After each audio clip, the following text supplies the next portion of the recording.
اللہ کے پیارے نبی حضرت محمد رسول اللہ صلی اللہ علیہ وسلم کی ذات گرامی پوری دنیا کے انسانوں کے لیے مشعل راہ ہے۔ باشعور لوگ جتنے بھی ہیں یا جتنے دردمند دل ہیں، ان کا منشا یہ ہوتا ہے کہ خدا ہم سے راضی ہو جائے۔ اکثر جتنے بھی مذہبی لوگ ہوتے ہیں یا نرم دل لوگ ہوتے ہیں یا کوئی کاروباری بھی ہوں یا دنیا دار بھی ہوں، وہ چاہتے ہیں بھی خدا ہم سے راضی ہو جائے تاکہ ہم دنیا میں کامیاب ہوں، جس طرف بھی بڑھیں کامیابی ہمیں حاصل ہو۔ تو اس کے لیے الگ الگ لوگ الگ الگ طریقے جو ہیں وہ آج تک تلاش کرتے آئے ہیں۔ اللہ کے پیارے نبی حضرت محمد رسول اللہ صلی اللہ علیہ وسلم نے اس ضمن میں پوری دنیا کے انسانوں کی رہنمائی فرمائی، بار بار توجہ دلوائی اس طرف کہ وہ کون سا راستہ ہوگا جس کے اوپر چل کے آپ اللہ اور اس کے رسول صلی اللہ علیہ وسلم کی خوشنودی حاصل کر سکتے ہیں۔ وہ طریقہ کار کیا ہے؟ آخر وہ کون سا راستہ ہے جس پہ چل کے خدا ہم سے راضی ہو جائے؟ جتنے بڑے لوگ آج تک گزرے ہیں، بزرگان دین، علماء کرام، وہ اللہ تبارک و تعالیٰ کے محبوب بندے کیسے بنے؟ وہ اس مقام تک کیسے پہنچے؟ اگر ہم اس کا مطالعہ کرتے ہیں تو پتہ یہ لگا کہ اگر آپ چاہتے ہیں کہ اللہ اور اس کے رسول صلی اللہ علیہ وسلم آپ سے راضی ہو جائیں تو آپ کے اوپر یہ ذمہ داری بنتی ہے کہ آپ خدا کی مخلوق کے ساتھ محبت کریں۔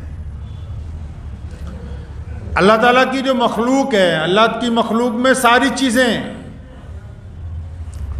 جو خود پسند لوگ ہیں، جو سیلفش لوگ ہوتے ہیں، ان کی مخلوق ذرا چھوٹی ہوتی ہے، ان میں وہ خود ہوتے ہیں، ان کی بیوی ہوتی ہے، بچے ہوتے ہیں، ان کا گھر ہوتا ہے، بس۔ لیکن خدا کی مخلوق میں کیا ہے؟ خدا کی مخلوق میں تمام کائنات ہیں۔ اب اس میں چاہے انسان ہو، چاہے وہ چرندے پرندے ہوں، چاہے وہ جانور ہوں، چاہے وہ مٹی کے ذرات ہوں، چاہے وہ پیڑ پودے ہوں، چاہے وہ بہتا ہوا پانی ہو، چاہے وہ چلتی ہوئی ٹھنڈی ہوائیں ہوں، اللہ تبارک و تعالیٰ کی مخلوق میں تمام چیزیں شامل ہیں۔ اب خدا کو بندہ کون سا پسند ہے؟ خدا کو بندہ وہ پسند ہے جو اللہ تعالیٰ کی مخلوق کے ساتھ، کس کے ساتھ؟ اللہ تعالیٰ کی مخلوق کے ساتھ محبت کرتا ہو۔ جس کو اللہ تعالیٰ کی مخلوق نہیں پسند، جو اللہ تبارک و تعالیٰ کی مخلوق کے ساتھ بھید بھاؤ کرتا ہے، اللہ تعالیٰ کی مخلوق کے ساتھ ظلم کرتا ہے، اللہ تعالیٰ کی مخلوق کے ساتھ ظلم کرتا ہے، زیادتی کرتا ہے، ان کا حق مارتا ہے، اور اتنا کچھ کرنے کے بعد پھر یہ سمجھتا کہ میں بڑا مذہبی آدمی ہوں، میں بڑا دھرمی بندہ بن گیا ہوں، اور میں تو خدا کے راستے میں خرچ کرتا ہوں، خیرات کر رہا ہوں، تو جب تک وہ مخلوق کے ساتھ اپنا ظلم بند نہیں کرے گا تب تک وہ خدا کا محبوب بندہ نہیں بن سکتا ہے۔ سبکتگین ایک بندے کا نام ہے، آج سے کئی 100 سال پہلے پیدا ہوا۔ کسی بہت بڑے بادشاہ کے دربار میں جرنیل تھا، شکار کھیلنے گیا، تو اس دور میں شکار کے اوپر ہی روزگار ہوتا تھا، مطلب ایک آدھا بڑا جانور مار لیا، وہ لوگ کھاتے رہتے تھے، ہفتے بعد پھر دوسرا تلاش کر لیا۔ تو وہ کہتے میں شکار کھیلنے کے لیے گیا تو اس دن کوئی جانور ہی نہیں ملا، تو واپس آنے لگا تو ایک چھوٹا سا ہرنی کا بچہ مل گیا۔ تو تیر تو نہیں مارا کیونکہ بچہ تھا، ویسی پکڑ میں آ گیا، پکڑ کے گھوڑے پہ رکھا، لے کے واپس چل پڑے. اور فرماتے ہیں کہ جب میں اپنے قصبے میں، اپنے شہر میں داخل ہو رہا تھا تو ایک جگہ رکا نماز کے لیے، وضو کے لیے. اپنا گھوڑا جب میں نے روکا تو جب اس سے اترا تو اس بچے کو باندھ دیا ایک جگہ. تو میں نے کیا دیکھا کہ اس بچے کی ماں جو ہے ہرنی، وہ بھی پیچھے پیچھے دوڑتی دوڑتی وہاں تک آ گئی. اب دو طرح کے لوگ ہوتے ہیں نا. اکثر شکاری جو ہوتے ہیں وہ کہتے ہیں کہ جب یہ آ گیا تو اس کے پیچھے پیچھے اس کی ماں آ گئی، مطلب بڑا شکار بھی ساتھ میں ہی مل گیا ہے. چور چوری کرنے جاتا ہے، اس کا ارادہ ہوتا ہے اس گھر میں تھوڑے پیسے، جب زیادہ دیکھتا ہے سوچتا ہے بڑا ہاتھ لگ گیا آج.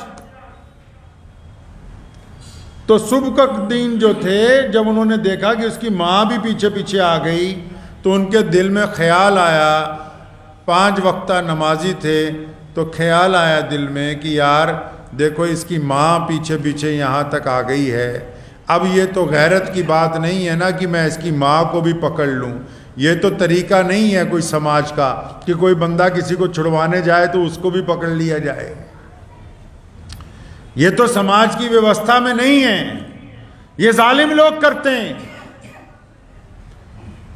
تو کہنے لگا کہ میں نے یہ ارادہ کیا کہ چلو اس کو ایسا کرتا ہوں کہ اس کے بچے کو چھوڑ دیتا ہوں، پھر کبھی دوبارہ جائیں گے جنگل میں، جو کچھ مل جائے گا دیکھی جائے گی. تو کہنے لگا کہ میں نے اس کے بچے کو چھوڑ دیا، نماز پڑھی، رات کو گھر پہنچا، اطمینان سے کھانا وانا کھایا تو رات کو سو گیا. تو خواب میں اللہ کے پیارے نبی حضرت محمد رسول اللہ صلی اللہ علیہ وسلم کی زیارت ہوئی. اور فرمایا اللہ تعالیٰ نے تیرے بارے میں کہا کہ تو اللہ کی مخلوق سے بڑی صلہ رحمی کرتا ہے، کیا اگر تجھے انسانوں پہ بھی بادشاہ بنا دے تو ان کے ساتھ بھی ایسا ہی کرے گا؟ تجھے انسانوں پہ اگر بادشاہ بنا دیں تو کیا تو ان کے ساتھ بھی ایسے ہی ویوہار کرے گا، یہی برتاؤ ہوگا، یہی وتیرہ ہوگا جیسے آج کیا ہے کہ ہرنی کو پکڑنے کی بجائے اس کے بچے کو بھی چھوڑ دیا؟ اللہ کو یہ ادا پسند آ گئی ہے. تو انہوں نے خواب میں ہی کہا کہ میں تو اس قابل کہاں ہوں. آپ کی زیارت ہو گئی صلی اللہ علیہ وسلم کی، میرے لیے تو یہی بڑی بات ہے. فرماتے ہیں آنکھ کھل گئی، 1 مہینے میں ہی اسی دربار کا بادشاہ بن گیا. اور یہ سبکتگین جن کا میں نام لے رہا ہوں کوئی معمولی آدمی نہیں ہے، تاریخ اسلام کے سب سے مشہور بادشاہ سلطان محمود غزنوی کے والد ہیں. یہ کوئی نسلاً بادشاہ نہیں تھے، نسلاً بادشاہ نہیں تھے. باپ نے ایک نیکی کی، اللہ تعالیٰ نے کتنی صدیوں تک تخت عطا کر دیا نسلوں کو. کیوں؟ کیونکہ اللہ تبارک و تعالیٰ کی مخلوق کے ساتھ نرمی کی ہے، اللہ تعالیٰ کی مخلوق کے ساتھ صلہ رحمی کی ہے. محمد رسول اللہ صلی اللہ علیہ وسلم نے بارہا صرف انسانوں کے ساتھ نہیں، رسول اللہ صلی اللہ علیہ وسلم نے جانوروں کے ساتھ، یہاں تک صحابہ کو فرمایا کہ جب کسی بستی میں جاؤ کھیتیوں کو نقصان نہ پہنچانا، یعنی پیڑ پودوں کو آگ مت لگانا. لوگوں کا رواج تھا کہ جب کوئی ملک فتح کرتے تھے مکان، کھیتیاں، درخت سب جلا دیتے تھے تاکہ دوسروں پر خوف ڈالا جا سکے. محمد رسول اللہ نے حکم فرمایا کہ ان کو نقصان نہیں پہنچانا، کھیتوں کو نہیں جلانا، لوگوں کے درختوں کو مت نقصان پہنچانا. اس حد تک احترام کا حکم دیا. پانی اللہ کی مخلوق ہے، فرمایا کہ اگر دریا کے کنارے بیٹھ کے بھی وضو کرنے لگو تو بس اتنا پانی استعمال کرنا جتنی ضرورت ہے، باقی پانی کو گندا نہیں کیا جانا چاہیے. یہ بھی تو اللہ تبارک و تعالیٰ کی مخلوق ہے.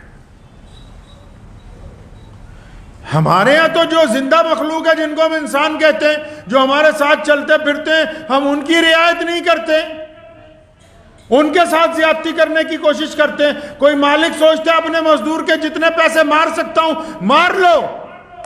نوکر سوچتا ہے کہ مالک کی جتنی ٹھگی ماری جا سکتی ہے مارو. میاں بیوی سوچتے ہیں ماں باپ کو جتنا گمراہ کر سکتے ہیں کرو.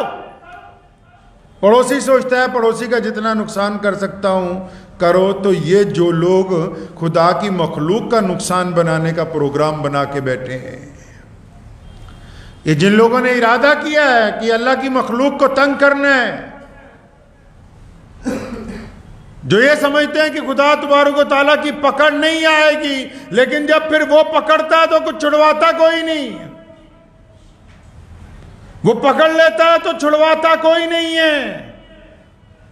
جو لوگ مخلوق کے ساتھ ظلم کرتے ہیں، زیادتی کرتے ہیں، غنڈہ گردی کرتے ہیں، پھر ان کا وقت آ جاتا ہے،